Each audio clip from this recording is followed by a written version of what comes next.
Recently, they did a Pentagon study. It's the beginning of an audit, and they audited a part of the Pentagon. This partial audit shows that $800 million was misplaced or lost. Just $800 million. I don't think they actually put it in a closet and burned it, but they can't find it. A while back, they looked at some of the military expenditures, and they had $29 billion worth of stuff they couldn't find. Overall, the audit found that over $100 billion in waste was found at the Pentagon, $100 billion. Well, their budget's like $700 billion. So, we're talking about a significant, over a 10%, problem with figuring out waste. But it doesn't get any better because we don't vote on all these things individually, and we don't parse out the difference. I'll give you another example. The Department of Defense, last year, we found this out, spent $45 million on a natural gas station in Afghanistan.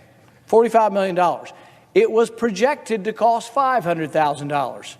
86 some odd overruns, of cost overruns, $45 million. So you're scratching your head and you're saying, natural gas station, what is that? We don't have one in my town.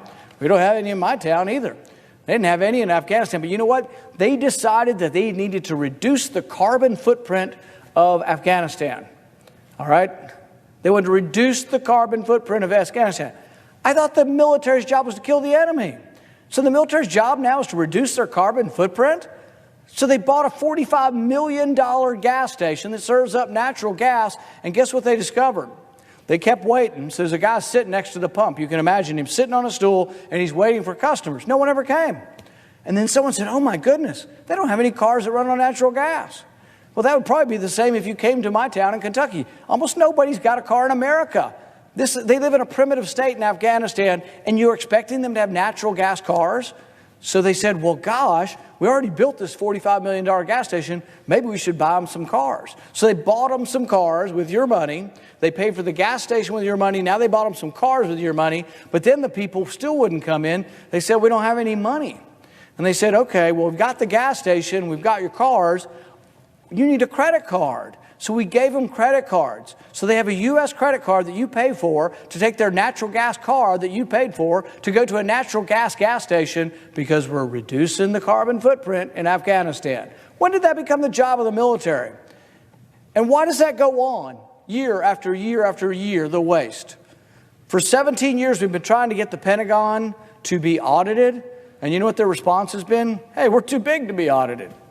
How's that for your government? Your government telling you they're too big to be audited and that scrutiny's not, that's just not your business.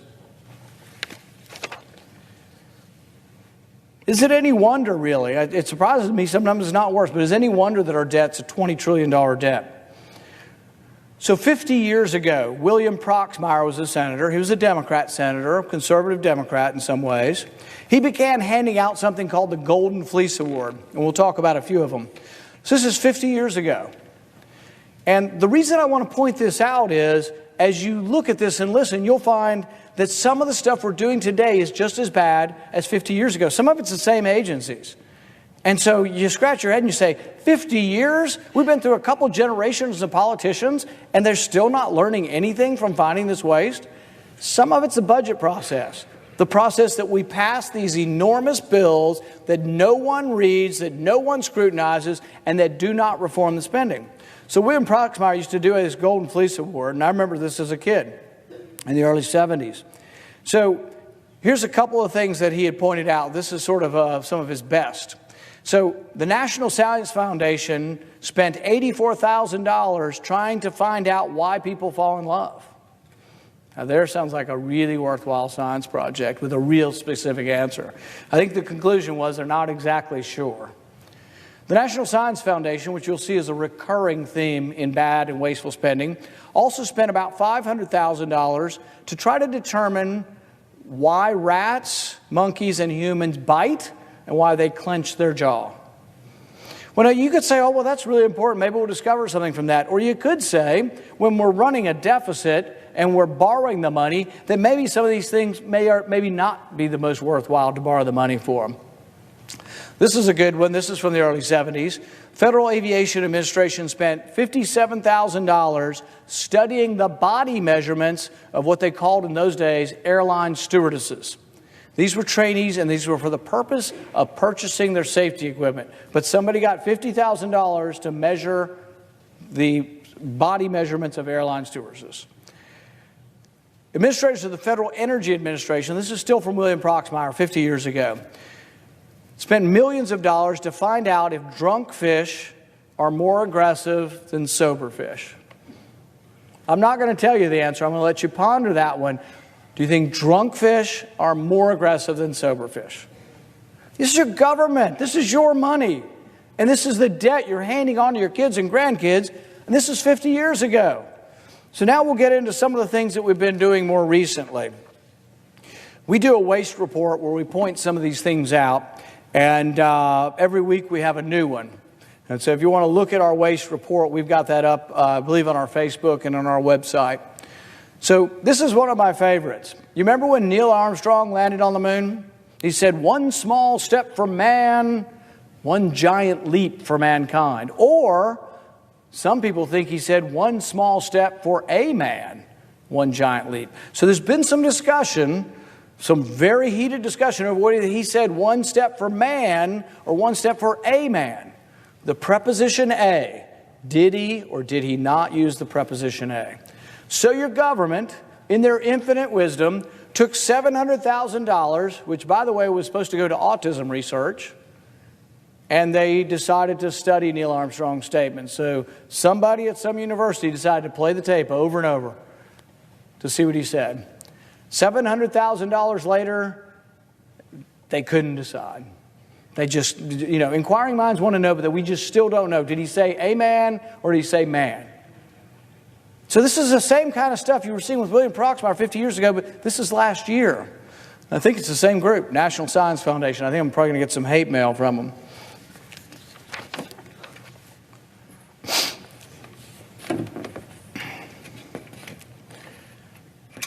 So this is $850,000, and we call this one the game of waste. This was spent, and you think when we're spending money in Afghanistan, well, surely it's to kill the enemy. Sometimes it's building bridges, sometimes it's building roads, stuff that, we don't do in our country anymore. But this one was $850,000 for the development of a televised cricket league. You see, self-esteem is important, and we want the Afghanis to feel good about themselves. We want them to be able to watch the national sport on TV. So we spent $850,000 to get it televised. The only thing we didn't reckon is that it was kind of like the natural gas cars. They didn't have TVs. So I don't know if we're in the process now of buying them TVs, but we did spend $850,000 of your money to get a televised cricket league for those people in Afghanistan. We'll do the next one.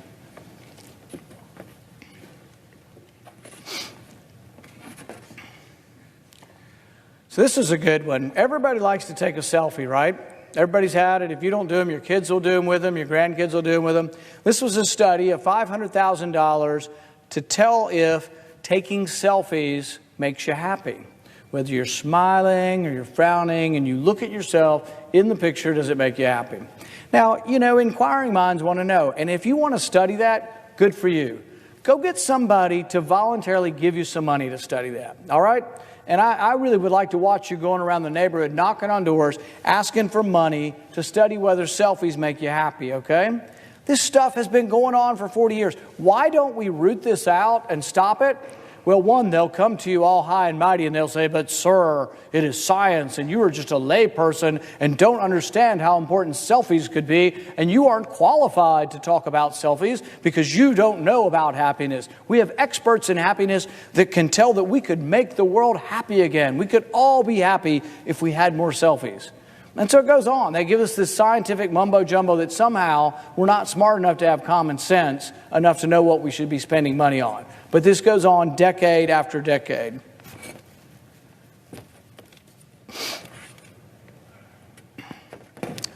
So school lunch program. And you might say, well, we need to help those who can't buy school lunch. So we have a school lunch program. Except for what we discovered was $158 million was given, federal money, to a Los Angeles school district, and it turns out they were buying things other than lunches because nobody was watching them. Nobody was auditing the program. Nobody was doing the individual appropriation bills. They were passing class pans together, continuing resolutions where nobody looks at it. 700 pages and nobody reads it. And when nobody reads it, they buy sprinklers and buy things for themselves, new televisions for the faculty to watch. $158 million that was not spent on school lunches but was wasted and spent on other items.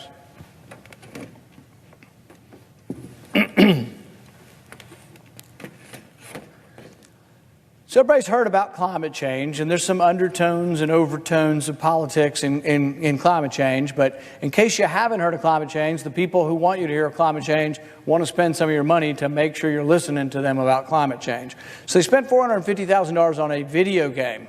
This is also National Science Foundation. So a whole new generation will be able to play this video game on climate change.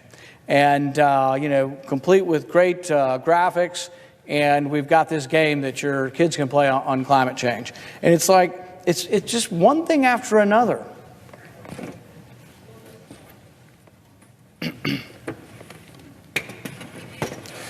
All right, you may have been on this one if you're in Washington. This one we call a streetcar named Waste. There's a streetcar over here a few blocks on 8th Street. And they spent $1.6 million on it. I think they had already spent more on it before that, but they spent an additional. It goes a mile. It goes from nowhere to nowhere. And you get on and there's nobody on it. And it just cost a fortune. You could walk from one end to the other in about the same time it takes you to go on the subway or on this tramway. And so, but, $1.6 million. And you have to ask yourself, when you see this government spending, would you give money to this? And I ask this question often when I'm home. I ask people, if you had $100 you were going to give because you wanted to help people, would you give it to the Salvation Army or the federal government that spends $1.6 million on a streetcar that goes from nowhere to nowhere and no one rides?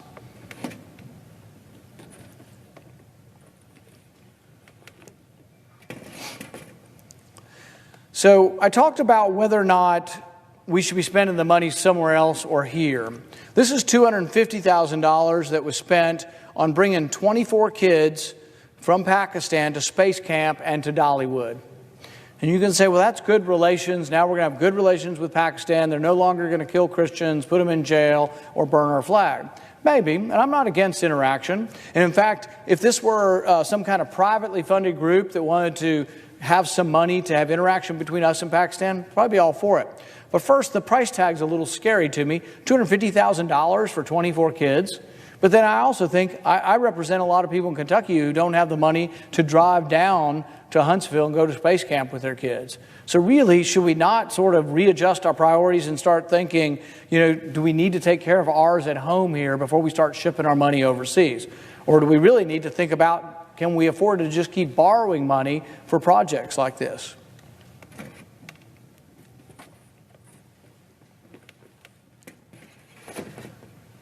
So this is the Department of Defense, and this I think we referred to earlier. And this was the $29 million worth of heavy equipment that they lost. Can't find it in Afghanistan. It's even worse than that. See, they lost that, but we also made the decision as we were downgrading the war in Afghanistan after the last surge that we did in Afghanistan, that we didn't want the other side to have our stuff, so we blew up a lot of our own stuff. We blew up billions of dollars worth of Humvees, tanks, you name it. But when they were looking and counting it up, they found $29 million worth that they couldn't find. But this is, if you really think about it and you're thinking, how could we have more money for both our national defense and how could we have more money for like infrastructure?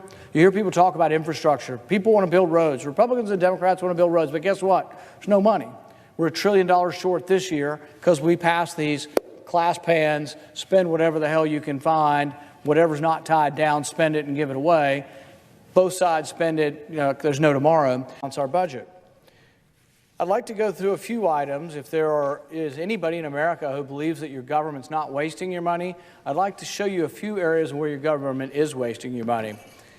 My staff recently went to Afghanistan, and this is a picture of a luxury hotel that your taxpayer dollars went to build.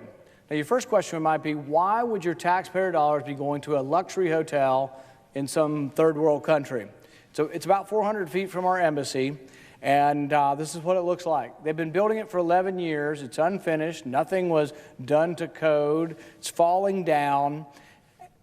And at this point, the hotel is so dangerous that we have to send our soldiers up to patrol it to make sure snipers aren't using the hotel to shoot at our embassy.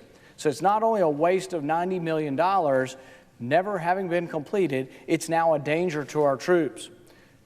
The talk now, how are they going to fix their problem? Does anybody in Washington think we should spend less on Afghanistan? Virtually no one. Both sides of the aisle, Republicans and Democrats, can't spend money fast enough in Afghanistan. No one is making a stand and saying enough's enough. It's time to announce that we won and it's time to come home. The money just keeps going, good money after bad. $90 million for a hotel that will never be built. And to add insult to injury, you know what they're going to do now? They're talking about selling the unfinished hotel. You know who they're going to sell it to? Another branch of government. So government built this, U.S. taxpayer dollars built this, now they're going to sell it to the State Department. You know what the State Department's going to do with this luxury hotel in Kabul? They're going to tear it down. So $90 million flushed down the toilet. You can't tell me that this waste isn't rotting in our government from top to bottom and it's never rooted out. Why? Because we never give any agency less money. Everybody gets more money. If you're running an agency or a business and someone gives you more money, are you more likely to root out waste or less likely to root out waste? The only way they'd ever root out waste is if they got a commandment, thou shalt do this, from Congress, from the Senate to say enough's enough, let's declare victory and come home. $90 million flushed down the toilet. It's now a danger to our troops, and they're going to tear it down, never completed.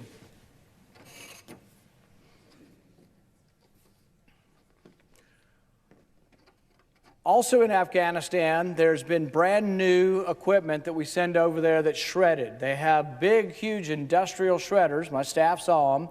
They found boxes of new equipment, electrical outlet boxes, all kinds of things being shoved into the shredder. So we buy brand new equipment, it's shoved in the shredder. $50 million of brand new, never used equipment has been destroyed.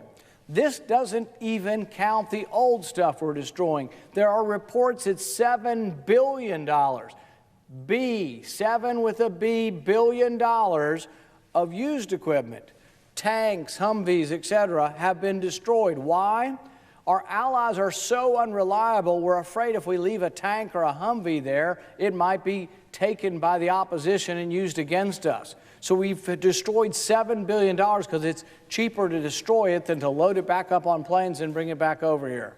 $7 billion. $356,000 was spent of your money studying whether or not Japanese quail are more sexually promiscuous on cocaine. These guys have some great studies. This is, once again, I believe, National Science Foundation. Hooray for the National Science Foundation. I know I'm going to get some hate mail from them. $356,000 to study whether Japanese quail are more sexually promiscuous on cocaine. You can't make this stuff up. And yet, the reform that I have proposed is that we have a taxpayer advocate on the committee to determine who gets these grants. And you know what they say? Oh, we can't have any non-scientists. They wouldn't understand the science. All right, I want the scientists who did this to come forward and explain to me why we need to do this study. But there is no point to us spending this money. There could have been something better. So I've offered one thing to try to fix it. Taxpayer advocate on the committee approving grants, and I think we should have a scientist who isn't in that field. So this is sort of behavioral science for Japanese quail, I guess. And so we need to have somebody on there who studies diabetes, heart disease, cancer, AIDS, some of the diseases that affect more people. They need to be on the committee because they need to be scratching their head saying, we could spend it on Japanese quail and their sexual habits, or we could spend it on diabetes. And then the taxpayer advocate could be saying, we could spend it on Japanese quail, or maybe we could reduce the debt. Maybe both could happen. Maybe we could reduce the debt and try to do only better scientific projects.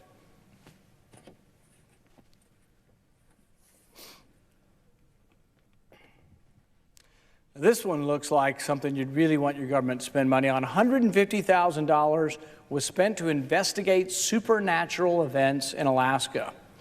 They were to look at unexplained lights, animals with transformative powers, yetis, and all kinds of different mythological animals, landscape features that had special powers, and of course, you wouldn't want to leave out sea monsters. So $150,000, when people say, what's $150,000? You know, when they say that, that's the problem of government. Milton Friedman had it right when he said, nobody spends somebody else's money as wisely as their own. Why does nobody care about the $150,000? Because it wasn't their money to spend. And this is really the problem of government at large and why government is never any good at anything they do. They're terribly ineffective because they're spending someone else's money. It doesn't mean we'd have no government, but it means government should be so small that they have less room to make errors like this. We should devolve most of the power of this place back to the states. That's what our founding fathers intended. And we should try to say, we're not going to tolerate this kind of stuff. Thank you. This year, there will be no budget presented by the Republicans or the Democrats. I think that's a bad idea. I think the government should have a budget, should have a document that says what we're for, what we're against, and how we're going to spend our money. I think it's particularly important because we're incurring so much debt.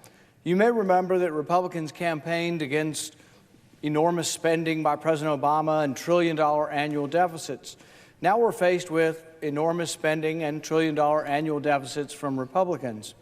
I think it is important that we have a discussion over this. Do we have too much debt? Now, some will say, well, I have debt for my house, and that's not bad. The country has a lot of debt that they borrow against capital expenditures, things that don't expire.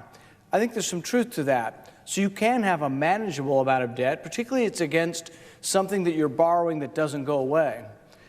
But if you're borrowing money for the grocery store or for your apartment, that might be a bad thing. It won't last very long. You'll do it a month or two, and pretty soon the bank will come calling. So there is a point at which debt is too cumbersome and there's too much of it. Carmen Reinhart of the University of Maryland and Kenneth Rogoff of Harvard did a study linking debt to economic growth. They concluded that when a country exceeds 90% of their GDP, when their debt is almost equal to their GDP, that economic growth begins to slow and you lose probably 1 to 2 points just because of the burden of this debt. This is all of the debt. What does the government owe to the public at large and to theirself? They say when it exceeds 90%, it's a problem. Well, currently our debt is at 105%. So our gross public debt is 105% of our GDP. So we now have a national debt of about $21 trillion. Historically, Congress had sort of a cover on this. Congress would try to rein in the debt, and there would be a big debate every time we had raised the debt ceiling. Congress has to lift it each time, and there was some punishment out there for those who voted to raise the debt ceiling.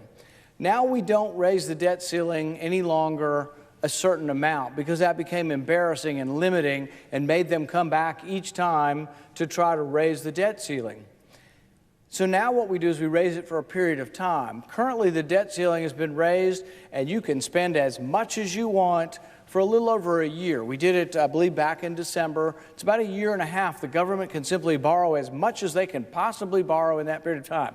Basically, there is no limit. The debt ceiling vote has become a meaningless vote because we just raise it for a period of time. Is the debt a problem? How much interest do we pay on the debt? We pay about $300 billion in interest. You say, well, is that a problem? Well, yeah, interest crowds out other things that you want from government.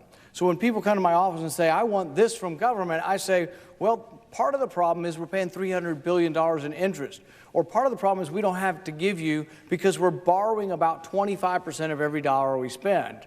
So every time the government spends a dollar, 25% of that is borrowed. And this is on current accounts of things that people want. So for example, if I were to ask you, is it a good idea to borrow money to give to your church? Well, people would say, well, my church is a good thing, and I want to give money to my church, but is it a good idea, and will it last very long if you go to the bank to borrow 25% of every dollar you spend and give tithe 25% to your church? You say, well, my church is a good thing, but is it a good thing to borrow that money? And will a bank keep loaning you that money? And are there repercussions to having so much debt? Now, we have a $300 billion interest payment at about 2% interest. The interest is basically manipulated by the Federal Reserve, and there are those who report that the main reason the interest rates are kept low by the Federal Reserve is not necessarily to stimulate economic growth, it's to finance this enormous burden of debt. What happens when interest rates normalize? And many are predicting they will. As economic growth begins to pick up, you're going to see an acceleration in interest rates. What happens at 5%? Can we even manage our debt at 5%? People have looked at what the interest will be, even saying interest rates stay stable, and they say within about a decade, interest rates will exceed all other payments in the government. The estimate is within 10 years, interest alone will be about $761 billion, greater than national defense, greater than any other area of the budget. Even now, the second biggest item in the budget after defense is interest. So some say, but we have to finance the military, and the military needs more money. That's why you hear Republicans now no longer caring about the debt, is that they got more money for the military. But they had to make an unholy alliance with Democrats and give them more for social welfare. So we got guns and butter. Everybody gets what they want, except for the taxpayer, or those of us who care about the debt. So the debt has exploded now under Republican control. And you say, well, don't we need it for military? Well, I think there are some arguments that we should probably engage in before we decide that. We have doubled the amount in nominal terms that we spend on the military since 9/11. In real terms, about a 36% increase in national defense. We spend more on the military than the next 8 countries combined. So there is an argument that it isn't necessarily the budget is not grown enough, it's that maybe the military mission is too large. Maybe it's not that the budget is too small, but our military mission is too large, that we're at war in too many places around the globe, and that we should reassess that. People will often argue, many Republicans will say, well, that's all good and well, but the culprit is entitlements. Entitlements are growing at 6%. Social Security, Medicare, food stamps. There's truth to that, but watch closely the people who tell you that the problem is entitlements and ask yourself, are they doing anything to fix entitlements? Ask them, have they put forward a bill onto the floor of the Senate to rein in spending and entitlements? Ask them if they've even co-sponsored a bill or if they're agitating for a bill to rein in entitlements. No, they're petrified of looking at entitlements, so everybody complains about it and nobody does anything about it, and everybody says they're for a balanced budget. And yet when we have a vote in a few minutes on a budget that actually balances in 5 years, consistent with the balanced budget amendment, I think we'll get a handful, maybe a dozen or maybe 2 dozen. But the majority of Republicans will say, oh my goodness, we could never cut spending. So in the abstract, they're for a balanced budget. They're for a balanced budget amendment. They all vote for it. They all come down here. We had a nearly unanimous vote. I think we had a unanimous vote a few years ago. Republicans all voted for the balanced budget amendment. Just a month ago in the House, all the people who voted to bust the budget caps, all the people that voted for the extra spending, all these Republicans then voted for the balanced budget amendment, which says you have to balance in 5 years. Typically, when they've brought forward a budget, they've tried to balance in 10 years and struggled. So they vote for a balanced budget amendment that balances in 5, and yet they struggle to come up with a budget that's not fake to balance in 10. We passed a budget last year. It was a Republican budget. I voted against it because I think it had fake cuts in it, and it had fake reporting, and they weren't serious about it. I'll give you an example. The budget last year that Republicans passed had about $4 trillion in entitlement savings over 10 years. You say, well, did they enact any of that? Zero. Do they have any bills to do any entitlement for? Zero. Did we ever debate and vote on any bills that would have done anything to entitlement spending? No. In fact, in the first year of the Republican budget last year, there was $96 billion. That's a significant savings, all in entitlements, and yet nobody had a bill that even went to committee. There was never a committee vote. There was never a floor vote. No one lifted a finger to do anything about entitlement spending. So it is a canard for those who say, well, the real problem is not military, the real problem is not non-military discretion, the real problem is entitlements. Sure, entitlements are growing faster, but unless we're doing something about it, it's simply saying, oh, we got to keep spending over here because the real problem's over here, but we're not going to do anything over here. That runs into really the hypocrisy that we face today.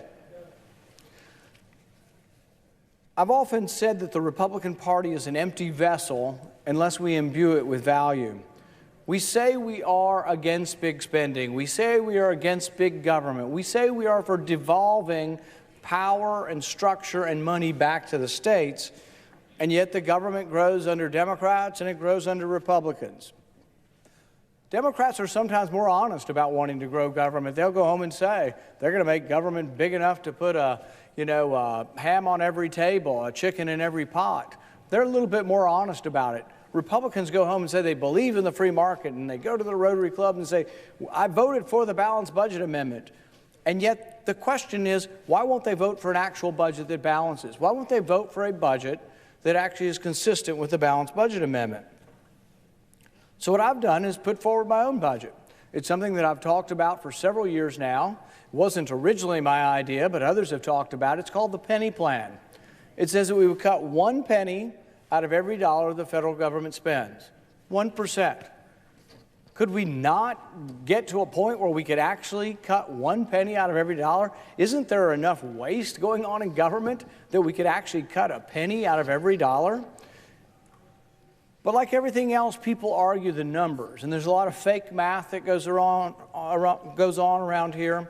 And what they will say, those on the left will say, oh, but this will be cutting $13 trillion, when in fact it might not cut any. So for example, if we were to freeze government spending for 10 years, the left would say you've cut spending by $15 trillion because we were going to increase spending by $15 trillion. So it's sort of fake accounting. If we spend $3.2 trillion and next year we spend $30 billion less or $32 billion less, that's a 1% cut. But the left will say, oh no, we were going to increase spending by 6%, and so you're really cutting spending by 7%. And this enormous number comes up, but in reality, we're taking last year's spending, $3.2 trillion, we're going to cut it by 1%, $30 billion. We do that every year for 5 years, and the budget balances. And you say, well, some people might not get all their money. Yep, there would be some programs across government that would get less. I want any American, I challenge any American to call up my office and present proof that there's not 1% waste and fraud in any program going on. I'll give you an example. The Earned Income Tax Credit and the Child Tax Credit are estimated to have 25% fraud. For years, you could get this credit without a Social Security number. You could simply say, myself and my kids, we don't have one. The government would generate a taxpayer ID number for you and give you a refund. This is to the tune of billions of dollars. It's about $100 billion in the EITC, the Earned Income Tax Credit, and the additional child credit. Many of it was going to people who were in our country illegally and had no Social Security number. There is waste from top to bottom in government. How would you ever find it? See, many people in this body on both sides of the aisle will say, I'm for rooting out waste, and yet you never find waste if you keep giving them more money. If you reward government agencies with more money, you're never going to get less waste. So the penny plan budget that I'm presenting would cut 1%. Does anybody in America think that government couldn't do with 1% less? Many American families have had a bad year here and there and have had to deal with more than 1% less. But 1% of this enormous government, if it were cut each year, I think we'd go a long way towards making us a stronger nation. People say, well, what about the military? I think if the government ran a balanced budget, we would have a stronger and more secure nation. Admiral Mullen said that he thought the #1 threat to our national security was actually our debt. So there are many realistic people, even high-ranking people in the military who are saying, you know what, if we want to secure our nation, we have to make sure that we have a sound economy and that we have a sound government that is not borrowing so much money. How rapidly do we borrow money? We borrow $1 million every minute. $1 million a minute. In fact, it's a little bit higher than that now. It's about 1.5 million, and the curve over the next 10 years gets to about $2 million a minute. Imagine how fast the money is flying out of here. How big is $1 million? People have said that if you put $100 bills in your hand, it's about 4 inches high to get to $1 million. But we're borrowing $1 million or more every minute. So if we said, how would we get to $30 billion? How could we possibly cut $30 billion from the budget? I'll give you an example of where some of the money is. Foreign aid's about $30 billion. And you say, well, I want to help the poor people of the world. I'm all for you. If you want to give out of your savings to help poor people around the world, all the benefit and all the accolades for being generous. But if you want to borrow money, you won't be able to do it very long. Should the U.S. government borrow? We're going to borrow $1 trillion this year. Should we borrow money to send it to poor countries? Or should we borrow money to send armaments to countries? I think it's a big mistake. That's about $30 billion. So if you were to cut 1% next year, you could actually cut 1% by simply eliminating foreign aid. How much do we spend in Afghanistan building their roads, building their bridges, building their schools before they blow them up again, and then we rebuild them again? We've rebuilt some buildings 7 times in Afghanistan. That's nearly $50 billion. That's about a year, year and a half of the penny plan right there. If you were to say, guess what, we won the Afghan war, and we're not going to stay forever, and we have some needs here at home that we're going to take care of and not send all that money to Afghanistan. Corporate welfare.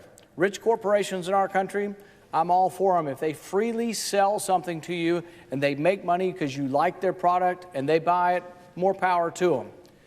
But if they want money from the federal government, that's ridiculous. I don't think private business should be getting any money from the federal government. It's estimated that corporate welfare is over $100 billion. I know for certain we could find enough corporate welfare that we could actually, by eliminating corporate welfare, do 1 year of the penny plan. Waste, our office alone has found $3 billion in waste. Interest, $300 billion going up to $760 billion. There's a lot of areas of our government that we could actually look at and actually adhere to the penny plan and balance our budget.